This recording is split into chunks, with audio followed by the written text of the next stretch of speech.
Hey guys, and welcome back to the Bird's Nest Schoolhouse.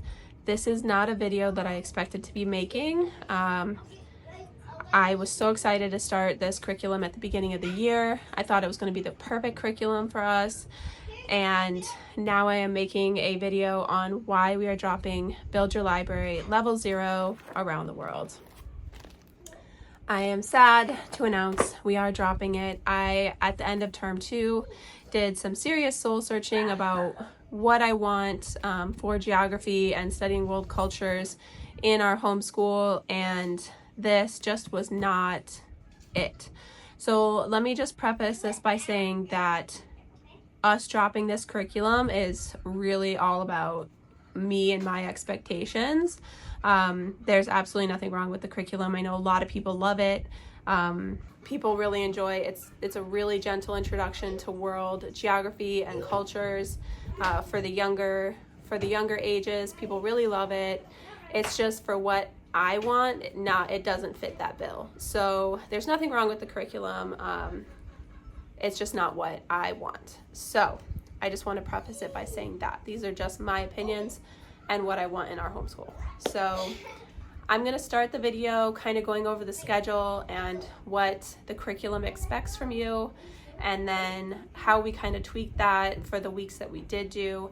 And then I'll get into the spines in the books, the spines being the required reading, or the spines being the required books, and some of the literature books and how we felt about them. And then I'll get into kind of what I'm hoping to do for our geography, world culture study moving forward, and what I hope to get to in the future. Okay, so this is meant for ages 4 to 6. It is a very gentle introduction to geography, and world cultures. She has it set up. It's a 30-week curriculum. Right here, this is week 1, and you have geography, you have tales, you have literature, you have science, you have art, and you have poetry.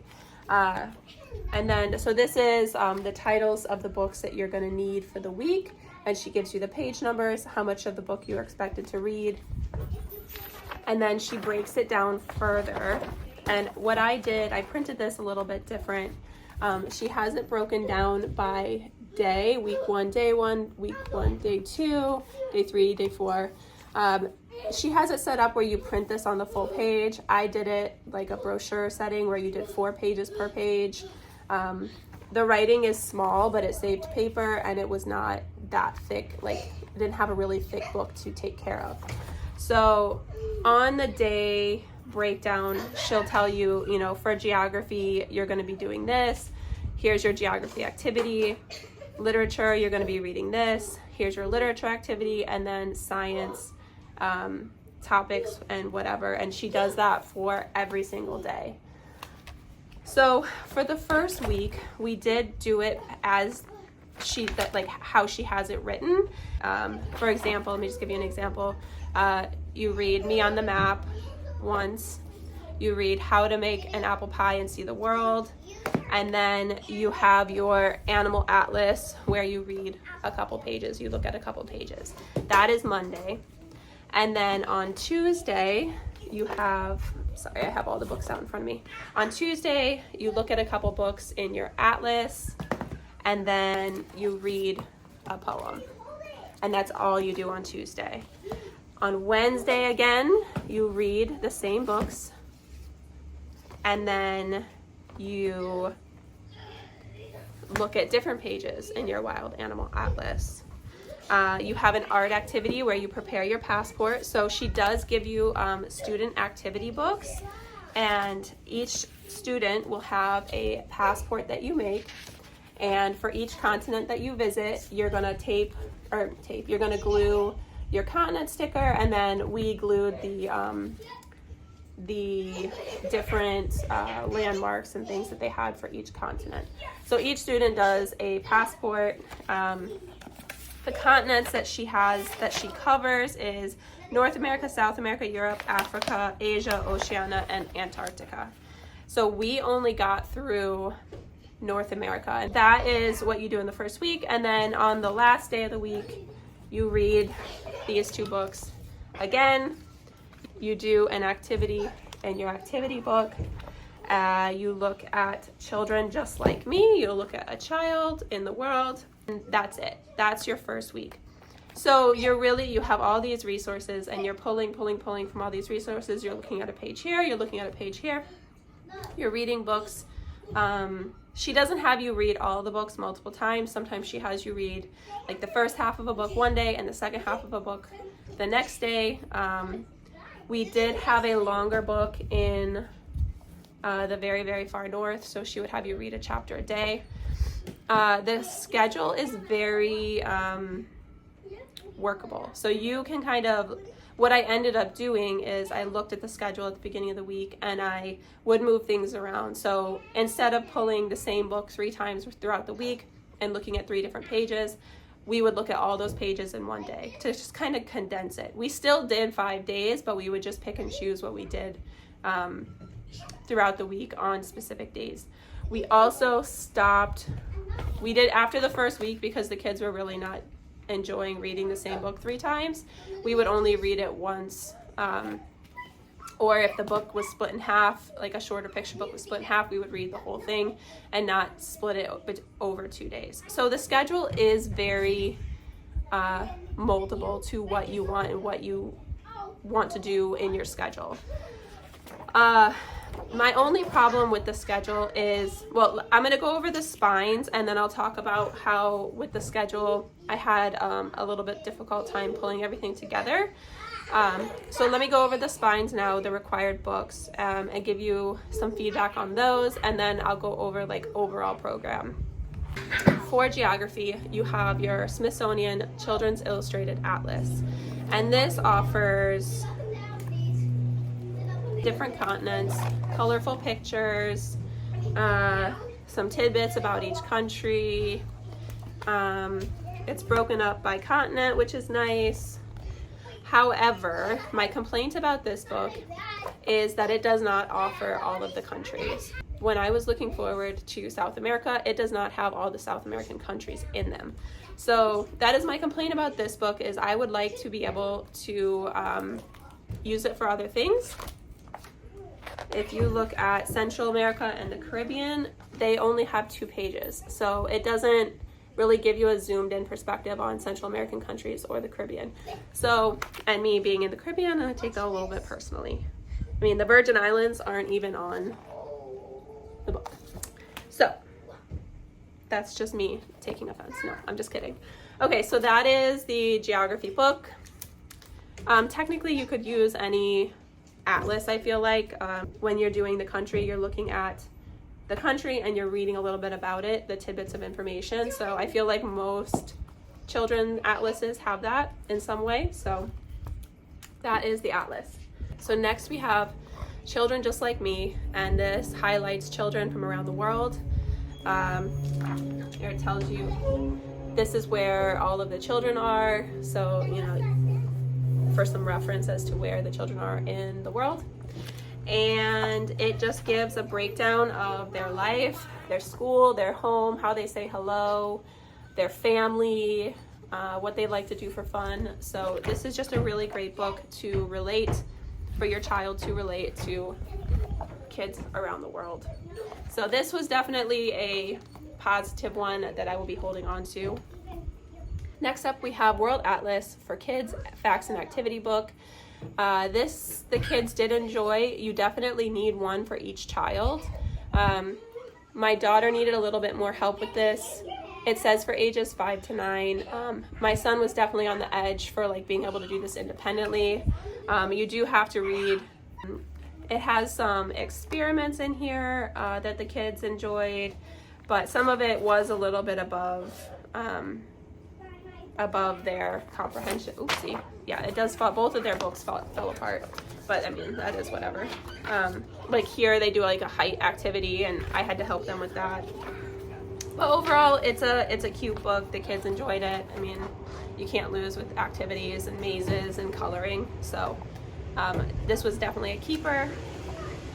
So we also have for the geography is this cooking class global feast. We only did one recipe from this. For North America, for Canada, we did the bannock bread, and then for the for the United States, it was s'mores, but I mean, we didn't do s'mores. But it's kind of cool because in the back of this book, it has stickers, it has flags, so you could do this book just on its own and stick in the recipes that you do. So it gives your children like more activity. It tells you how to say I'm hungry in different languages in the back. So it's got all these cards on how to say I'm hungry in different languages, which is cool. So this is definitely a cool book, just to even have on its own. Okay, so that is it for the geography book. So for the next part, we have tales, and that you use a world full of animal stories, and it's got 50 folktales and legends, animal stories from around the world. Here's the table of contents. It breaks it down by Africa, Asia, North America, South America, Australia, and then Europe. This definitely, I mean, it has some beautiful pictures. My kids actually enjoyed listening to the tales. And I think that it's a really nice book to have. But I can't say that they necessarily tied in with the region of the world that we were studying through this. So I would say the book is a cool book to have. But to bring it all together. So now we have the literature, and the first week you read me on the map and where you are in the space of things. So you make a little, you do a little activity where you write your person, your bedroom, your house, your street, your neighborhood, your town, your city, your state, your country, and then the end is Earth. Kind of gives them some perspective. And then you do how to make an apple pie and see the world. And it just talks about how she travels all over the world to get the ingredients for an apple pie. So that was pretty cool. Both of these books were definitely a hit. We read over a couple weeks, The Very, Very Far North. My son was about 50% invested in this book. My daughter was about 5% invested in this book. She thought it was very slow and boring. I definitely needed activities for them to do while we were reading this. My son enjoyed learning about the animals. He would ask questions about the animals in the book. And then if I did it over again, I would definitely, for the end, I made a coloring page of all the animals. I would go and find coloring pages that lined up with each of the chapters to have them color it, or like every other chapter or something, to keep their attention a little bit more, because they both kind of struggled with how long this book was. I found the book really clever. I enjoyed it, but I would not get the next one, which is like The Very, Very, Very Far North. For Canada, we read Carson Crosses Canada, and I would say this is by far the best book that we read because it covers all of the different regions of Canada. It's about a woman and her dog. They drive across the country, and it talks about the places that they stopped along the way. And at the back, they had a map.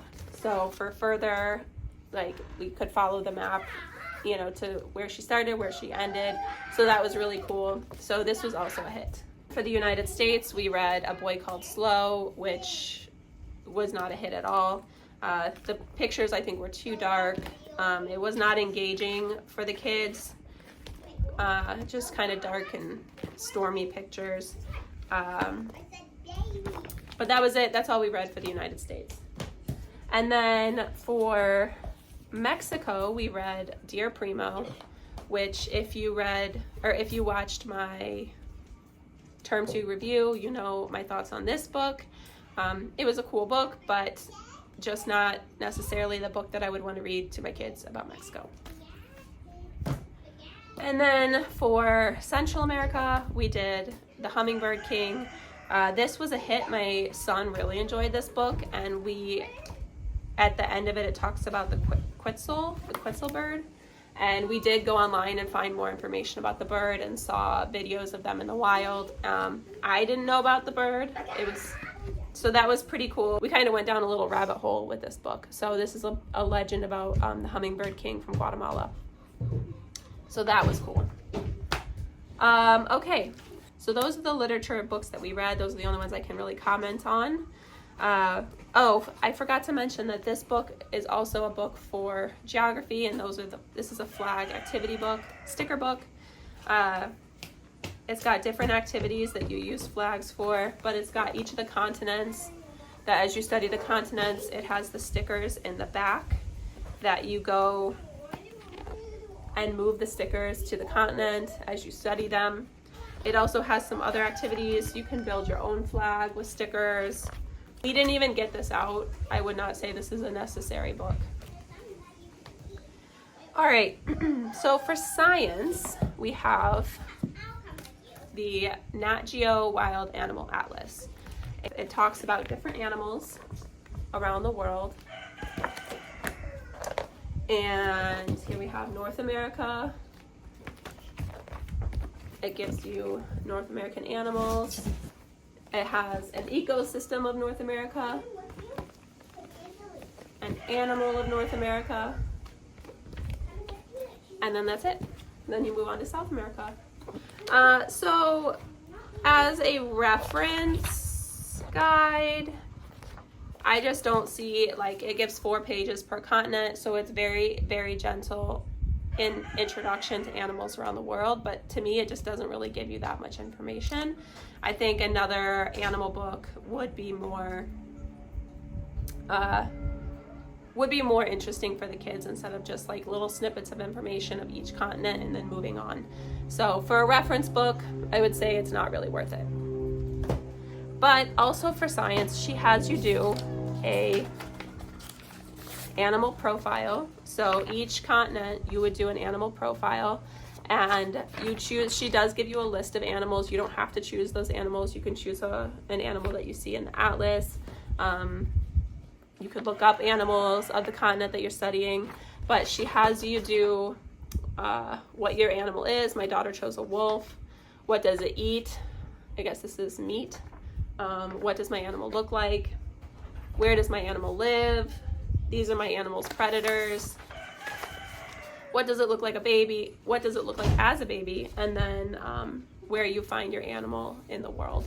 So, I mean, for an introduction to learning about animals, the animal profile is cool. The kids enjoyed doing it. So that was definitely a hit. And it kind of teaches them a little bit about research, but we pulled our animal encyclopedia out and a couple other animal reference books that we have. We did not use the animal atlas. For art, global art. This is the new book that is recommended for the Build Your Library. She has an older edition of Build Your Library that has a different book, and I have it, I just don't know where it is. This is the new book. A lot of people recommend using the older book because this book does have some art projects that have things that, like, you don't necessarily have around the house, like wire and sand and, you know, different types of paint and things like that. So when it got time to do the art, I looked at this book, I looked at the other book, and I kind of just chose a book. I did not do the art projects that they recommended in the book, so we just kind of chose our own thing. I would say that you could get these books, but it's also just as effective to just go online and look at, you know, art from the United States or something like that. Like, you don't necessarily need to have these books because we did not use the art projects that they suggested. Okay, and last but not least is the Book of Animal Poetry. So this is a beautiful book with beautiful pictures. The kids liked looking at the pictures. They did not enjoy the poetry. They found the poetry a little bit boring. But so we did end up dropping this fairly quickly. Overall, like, I want to do more information on the country that we're studying. I feel like the book, and I should mention that she does give an entire list of books that you can get, like from the library or buy or whatever, of alternate books or additional books for the region that you're studying. But because I don't have a library, I don't really have that ability. I could go on YouTube and go through the books and kind of pick and choose, I'm sure, but I don't want to do that every single week just to make this curriculum work. I really struggled with how everything kind of tied in together. We did Canada, the United States, Mexico, Central America, and the Caribbean in 3 weeks. The Caribbean was 1 day and Central America was 1 day, and I want to say Mexico was 3 days, and then the United States was 1 week and Canada was 1 week. But besides like just those like snippets of information that you got from Children Just Like Me, the Atlas, like you really did not go in depth. Like we're not really trying to go in depth as it is, but we didn't really get any more information about those countries besides like lightly touching it. And for some families, you know, do this curriculum, that's really perfect for them, but it's not what I want for our world studies. That's a really good thing about this curriculum, is that it's so like surface level. You can go off on tangents as much as you want. You can add as much material to this as you want. You can, you know, go down rabbit holes, as they say, about any of the topics that you want. And we did end up doing that when we read Hummingbird King. And I think that that's the point, but I want to approach it from a perspective of like, oh, sounds like something just broke. Did something just break? No. Okay. There's just so much more culture and information that I want them to be able to take away from an around the world study. And like there's just so much opportunity. And for the Caribbean and Central America, we did, each of those was only 1 day. And I don't want to lump the Caribbean. I mean, we live in the Caribbean. And I can tell you just, you know, between the Virgin Islands, all of the cultures are so different, like the different Virgin Islands. And to lump all of that into 1 day, and that's just the United States Virgin Islands. You have a whole bunch of Caribbean countries that are vastly different from each other. And to just lump them all into 1 day, I need more. We need more. So after we finished North America, I had kind of sat with myself and planned on staying with Build Your Library, but just kind of doing what we did with Mexico, is looking at the schedule, pulling out, you know, what kind of tangents we wanted to go on, bringing more things in, bringing in movies, bringing in documentaries and things like that, keeping the books, and just kind of adapting the curriculum to us. I looked at the schedule for South America, I looked at the books, and ultimately I just decided I'm going to be changing the whole thing. So at the end of the day, I said I'm going to save myself the headache of trying to adapt us to this curriculum, and I'm just going to do my own thing. The kids are ready for a deeper dive on the countries and the regions. I know they're ready. I need something that lets us linger in a country for longer than a day. I need something that's going to allow us to explore a little bit more, you know, do recipes, do art projects, learn about the people, learn about the different regions, learn about the animals. Obviously, I know my kids are still young, so I need something that's age appropriate. So I have really taken this term to write down all of the things that I'm looking for, all of the things that I want for them, and kind of go from there. And I am creating my own world study because I just don't think that the unicorn in my head that I want for them exists. For term 4, we are going to be doing South America. So I am excited to see where that goes. Okay, so thank you so much for watching. I hope you found that video helpful. I know you don't really find a lot of negative Build Your Library reviews, and I don't really feel like it was negative. It just didn't work for us. So I hope you found it helpful, and please stay tuned. Remember to hit that like and subscribe button to stay tuned for what we are doing in term 4. I am so excited about it. I have invested way too much money in geography reference books, but yeah, we're really excited, and I think the kids are going to love it, and I think it's going to be a lot more enjoyable for us as a family and in our homeschool. So please stay tuned for that, and thank you so much for following along on our adventures, and thank you for watching, and I will see you guys in the next video. Bye!